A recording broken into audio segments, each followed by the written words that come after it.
All right, let's just dive right into this explainer. Today we're unpacking Roger James Hamilton's The Millionaire Master Plan. And look, right out of the gate, we're going to dismantle a really common, honestly pretty pervasive myth, this idea that hard work alone equals wealth.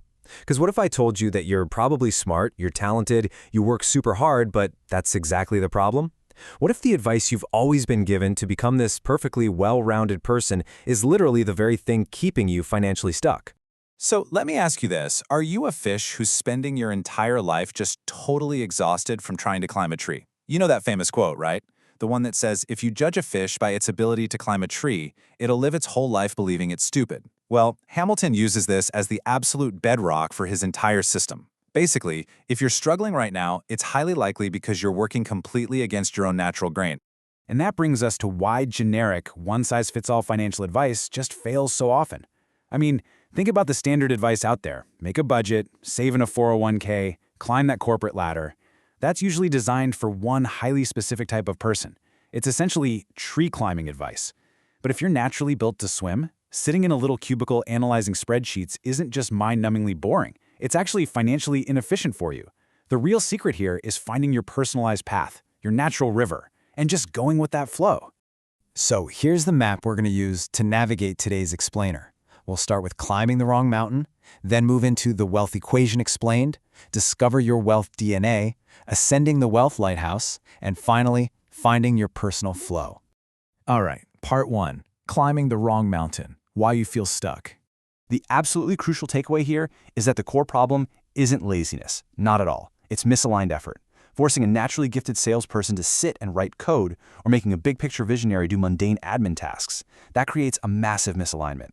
Hamilton makes the case that this is the exact reason millions of seriously talented people stay stuck financially. They're definitely putting in the effort, but it's completely misaligned with what they're naturally good at. So if you want to build wealth, your fastest route isn't working harder, it's getting aligned. Moving right along to part 2, the wealth equation explained, the mechanics of money. Now, before we dig into your specific personality, we gotta understand the fundamentals. Hamilton argues that the absolute foundation of building wealth boils down to a super simple equation. Wealth equals value multiplied by leverage. This isn't just some abstract theory. Actually understanding these two specific variables is the whole ballgame when it comes to controlling and growing your own financial flow. So let's break that down a bit. Your value is what you uniquely create. Think of it like the engine of your car or the speed of a river. And value is entirely subjective, right? It's determined by what someone else is willing to exchange for your output. Like, Hamilton tells this great story about selling copies of his drawings for $10 a pop, until a tourist came along and offered $200 for the original. That is value. Leverage on the flip side is how you scale that creation out to the world. It's the transmission in your car, the actual volume of the river's water. For an innovator, leverage might look like licensing IP. For a networker, it's about building a massive team. Okay, part 3, discover your wealth DNA, unlocking your natural genius.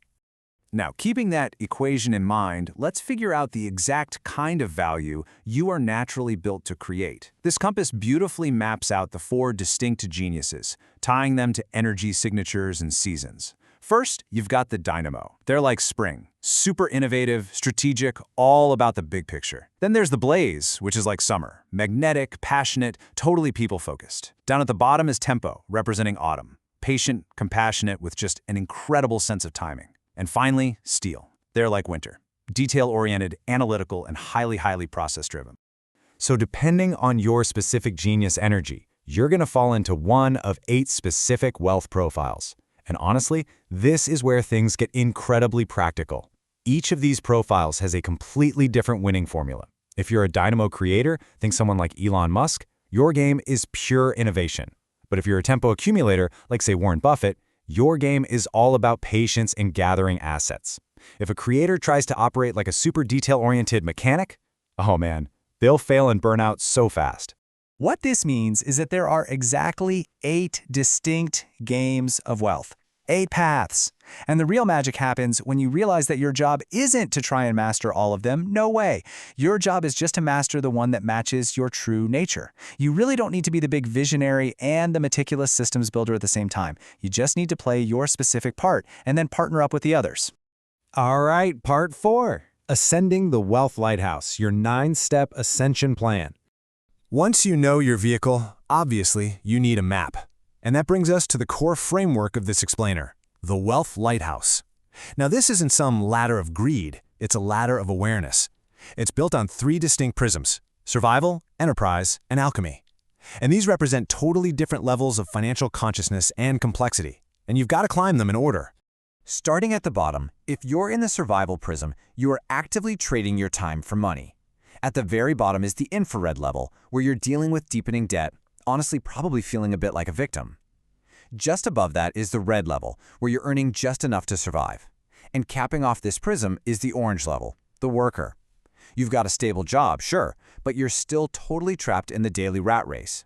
You're working hard, but without true financial growth. Moving up, the enterprise prism is all about leverage. You kick this off at the yellow level as a player, generating your own independent income, maybe in a side hustle or a small solo business. Then, you step up to the green level as a conductor. Here, you're leading a team, so your income is no longer strictly tied to your own personal labor. And finally, the blue level makes you an orchestrator. You're managing multiple investments and income streams. You basically stop doing the daily work and you start leading the system itself. And finally, at the very top, we hit the alchemy prism. This is a massive shift. You go from making money to making meaning. At the indigo level, you're acting as a trustee, managing vast assets. Up at the violet level, you're a composer, frequently angel investing and building platforms for other people. And ultimately, you reach the ultraviolet level. This is where you become a legend, someone whose legacy and ideals inspire millions and literally change the world. Which brings us to part 5, finding your personal flow, putting the master plan together. Let's look at some actionable steps so you can actually implement this and finally stop fighting your nature. Because the absolute biggest trap people fall into, and this is so vital to understand, is trying to use an upper-level strategy for a lower-level reality. Look, you cannot worry about building a massive global legacy or angel investing if you haven't even escaped the rat race yet. If you're a creator down at the worker level, struggling to start a business, your goal isn't to build a complex global supply chain. No, your immediate goal is just to create a single, simple offering just to get in the game. You absolutely must solve the problem of the level you are currently on. So, to create your own customized master plan, you really just need to answer 3 brutally honest questions. Number 1, who are you? As in, discover your actual genius type. Number 2, where are you on the lighthouse right now? And I mean where your bank account says you are, not where you want to be. And number 3, based on your specific profile and your current level, what is your single, immediate next step to move up just one rung? Hamilton's whole system proves that the myth of the well-rounded, self-made person is, well, exactly that. It's a myth. The wealthy aren't magically good at everything. They just stopped trying to climb trees they weren't suited for. Instead, they got absolutely world-class at the one thing they were naturally born to do, and they leveraged a team to handle everything else. And that leads us to Hamilton's surprisingly profound definition of true financial independence. It's not just about the numbers sitting in a bank account. True wealth is the internal value, the skills, the deep self-awareness, and the network you still hold when all the external cash is stripped away. That internal compass, that is your true wealth. So I want to leave you with this thought today. Rather than forcing yourself to climb everyone else's ladder and burning yourself out in the process, what is your specific next step to dive into your natural river? Stop fighting your nature, find your flow, build your value, and start your own ascent today. Thanks so much for joining me on this explainer. I'll see you next time.